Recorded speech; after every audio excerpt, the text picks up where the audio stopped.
Hello again everyone. In this video I will be giving a full tour of the hangar essentially, showing what each little option in the hangar does, so you new players will be able to navigate it better, because some say it's a bit confusing.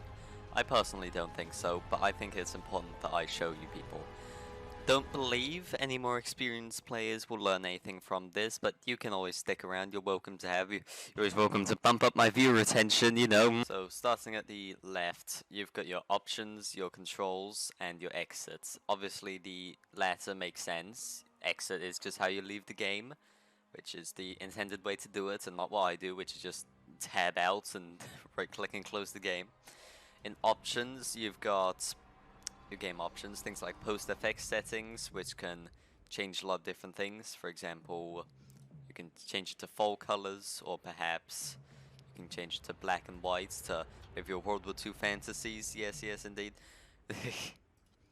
Or also in settings, you've got things, in options, you've got things like your graphics, your there's even a radio that you can put radio stations into, genuine real radio stations. There's also your sound settings and such. Even different things that will, for example, you can change your teammates' name colors to bright green, or your enemies to purple, if you wanted. In controls, that also makes sense. You've simply got all these. The mouse aim, simplified, realistic, and full real are different things for sim and such, so if you just play realistic and arcade, you don't really need to worry about those. For sim though, you'll be bumped up to full real, which is where you'll need to make all your intricate changes and 5 billion more keybinds, because, well, pain and suffering. And here you can clearly see you've got all your keybinds for ground, naval, helicopters, aircraft, even spectator cameras, so you can zoom in and such. That's all for that little section. Then in battles, in here you've got a whole set of different things. You have your custom battles option, where you can play custom battles. These could just be regular battles, just completely normal, however you don't earn RP and SL from them. Also, depending on how it's set up, you can have people bringing 1.0s, people bringing 5.0s, 6.0s, people bringing 11 3s and 12 3s. It's a complete mess unless it's specifically changed. Or you've got some custom battles, such as this top one here, that use custom maps, which are very nice. Good for having a laugh around. The second section there is World War Mode, which is a special event that happens sometimes. It's been a while, but it does look pretty neat, this little background, but it's currently not actually available. It's a very cool background though. Next you have your user missions, which you can download. Then you've got your tutorials here, which you probably already discovered doing. Somehow I haven't done all the advanced ones. See, that's obviously why I suck at this game. Your dynamic campaign, which is a special sort of single player bunch of missions. A lot of people don't know about these, but I recommend checking them out. Same with the next option, single missions, which I find even more fun. You can earn slight SL rewards from them, and they are just very nice, very nice.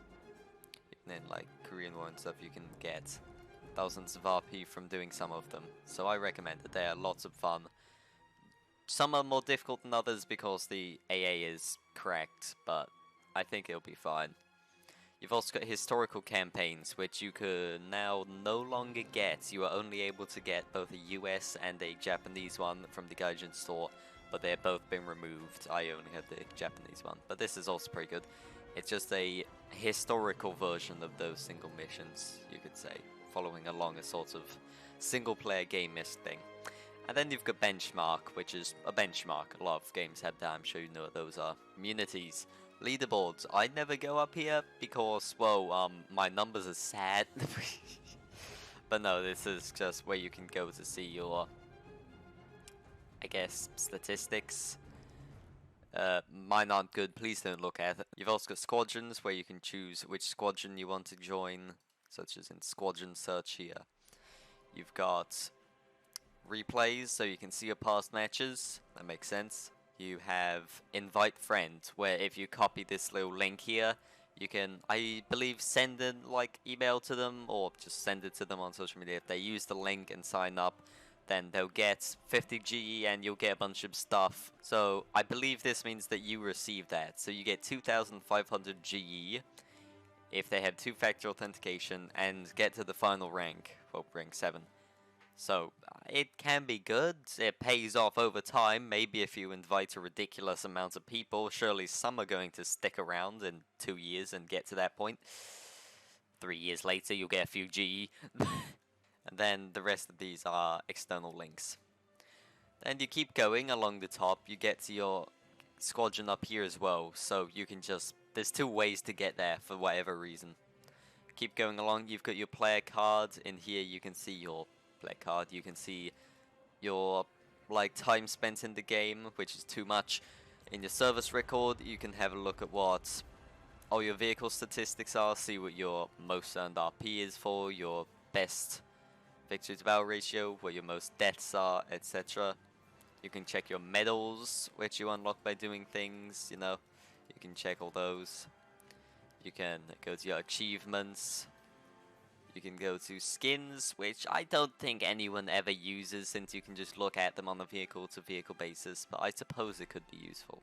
Same with decals here, but I guess you get an option to look at them at a bigger scale. So there you go. Continuing along from there, you've clearly got the 2 battle screen, where if you click down here, you can choose whether you want air arcade, air RB, ground arcade, ground RB, naval, simulator, your assault modes, your world war, which doesn't exist as I mentioned earlier. Continuing along from there, you have your silver lions, your golden eagles, your convertible RP, which you get at the same rate as normal RP, however you can't use it for anything unless you pay copious amounts of gold eagles, which is just annoying because I've got 8 million of it sitting here.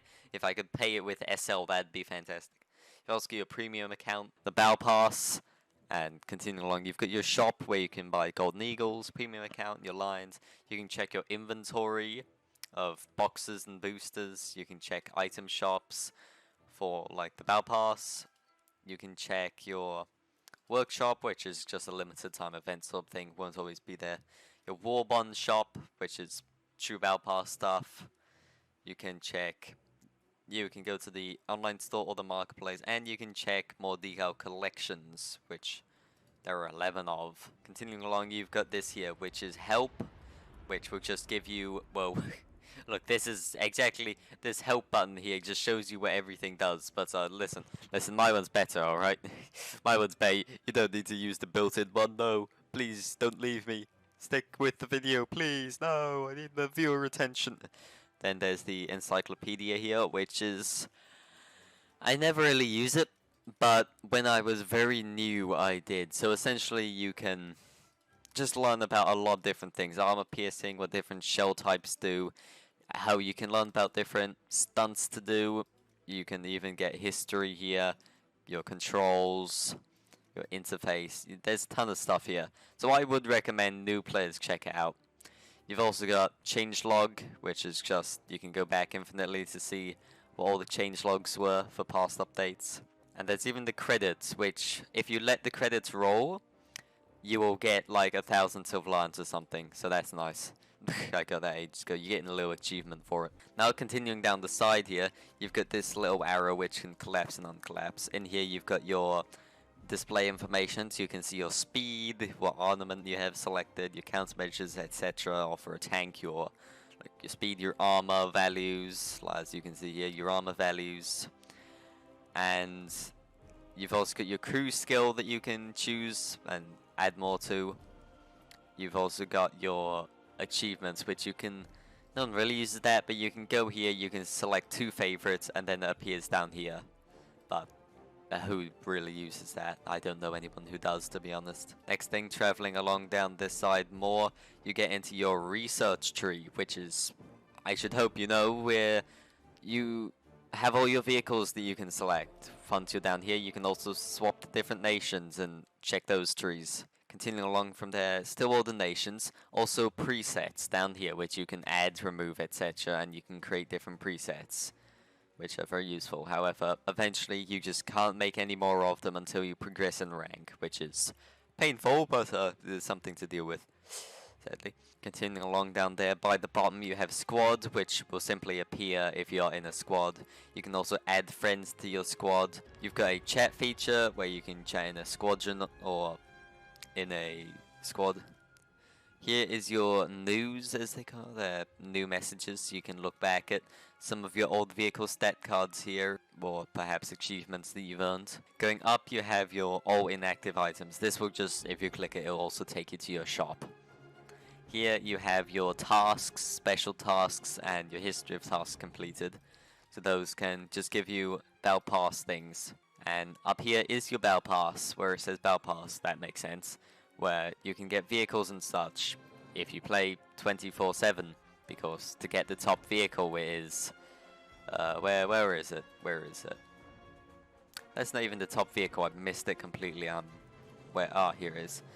Level 75, which is not nice. I play every day and I'm 31, and it's going to end soon. So no, no, very bad, very bad. Very not good. The next thing up is another place that leads you to your workshop or current events. Above that you have your history pages and other news, which will just take you to your achievements or wherever the news is for. So that is everything here shown in... Oh, well, no, not quite. I can also tell you about these features down here. Automatic repair of all vehicles after battle.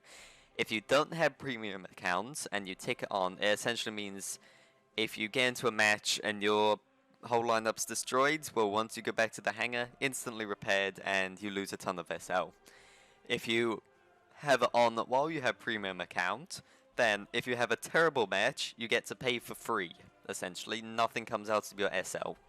However, if you have a good match, then and you break a lot of vehicles, then that would just get removed from your rewards. But I think that's fair. But it's very useful if you're, say, flying a jet that you're new with and a stock, and you don't want to lose a ton of SL by having to repair it later on by leaving it off, in which case it will appear like my Soviet tanks here with a red marking over it that you then need to click on and click repair. Similar thing for ammo and crew replenishment. You also have to purchase for those. You've got to buy people to hop into your tank. Isn't that interesting? The Gaijin lore is strong with this one. Anyway, that's this whole video. I've covered everything here on the screen, so I hope you enjoyed. If you learned something, maybe about the single missions, since I know a lot of people didn't know about those, then please do leave a like and subscribe if you want, because, well, otherwise I might move into your walls. I think it's pretty comfy in there. Yeah, if you did enjoy this video, then you can like, subscribe. I would love if you would do that. It does mean a lot to me and will help the channel grow and boost future videos. So if you learned something, definitely do that, please. See you in the next video.